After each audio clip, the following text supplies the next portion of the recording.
नमस्कार सभी को। सबसे पहले पीएससी में आने का निश्चय बहुत दृढ़ होना चाहिए साथियों। मैंने बहुत सारे लोगों को देखा है पीएससी की कोचिंग के लिए आते हैं, कोचिंग करते हैं, एक प्री देते हैं और उसके बाद वो पीएससी से बाहर चले जाते हैं, या फिर एक बार किसी भी जॉब में किसी भी दूसरे एग्जाम से सेलेक्ट होने के बाद लोग पीएससी से बाहर चले जाते हैं। तो सबसे पहले आपका पीएससी में आने का जो निश्चय है वो दृढ़ होना चाहिए। आप ये सोच कर आए कि आप किस पोस्ट में सेलेक्ट होने के लिए आए हैं, कौन सा आपका ड्रीम पोस्ट है, और जब तक आप सेलेक्ट नहीं हो जाते तब तक आपको पीएससी से दूर नहीं भागना है। सबसे पहले आपका निश्चय दृढ़ होना चाहिए।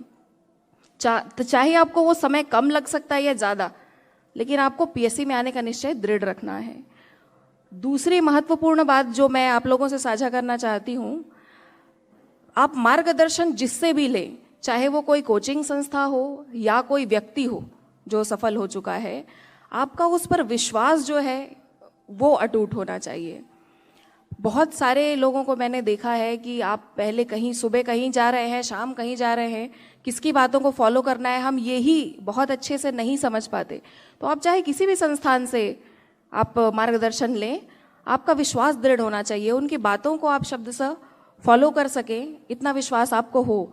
मेरा बस ये कहना है कि भटकाव की स्थिति से हमें इस स्थिति में बचना चाहिए। तीसरी बात जो पीएससी की तैयारी में आगे मैं आप लोगों को कहना चाहूँगी, दिनचर्या के विषय में बहुत सारे प्रतिभागी मुझसे पूछते हैं। तो दिनचर्या, चूंकि हर व्यक्ति अपने आप में एक अलग होता है और हर व्यक्ति की परिस्थितियाँ अलग होती है, दिनचर्या आप अपने हिसाब से बनाएं जैसी आपको सूट करती है। कुछ लोगों को दिन में जल्दी उठ के पढ़ने की आदत होती है, कुछ लोग लेट नाइट पढ़ते हैं। तो जैसा आपको सूट करता है दिनचर्या आप अपने लिए बनाएं, जिसमें पढ़ाई आपके लिए महत्वपूर्ण स्थान रखती है। उसके बाद आपके लिए जो जो चीज़ें ज़्यादा प्रायिकता रखती हैं उनको आप क्रम से अपने अनुसार ढाल लें। तो दिनचर्या बहुत महत्वपूर्ण है। इसके अलावा आप अपनी दिनचर्या में डेली और वीकली रिवीजन को ज़रूर स्थान दें। रिवीजन बहुत महत्वपूर्ण होता है पीएससी के सिलेक्शन में। आप जो अगर आप कोचिंग कर रहे हैं उस समय भी, या एक बार सेलेक्ट होने के बाद आगे की तैयारी में भी, या जॉब में रहते हुए भी आप रिवीजन किस प्रकार करते हैं ये बहुत महत्वपूर्ण है। रिवीजन पे आप ध्यान दीजिए।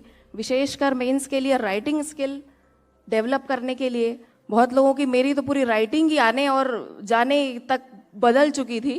तो राइटिंग प्रैक्टिस बहुत ज़रूरी है मेंस के लिए। और इसके साथ साथ आप स्व मूल्यांकन के लिए टेस्ट सीरीज ज्वाइन कीजिए। अपना मूल्यांकन करना बहुत ज़रूरी है। सभी प्रतिभागियों को बहुत बहुत बधाई, और आने वाले पीएससी की परीक्षा जो आप देने वाले हैं उसके लिए अनंत शुभकामनाएं। धन्यवाद। Subscribe now and press the bell icon. Never miss an update.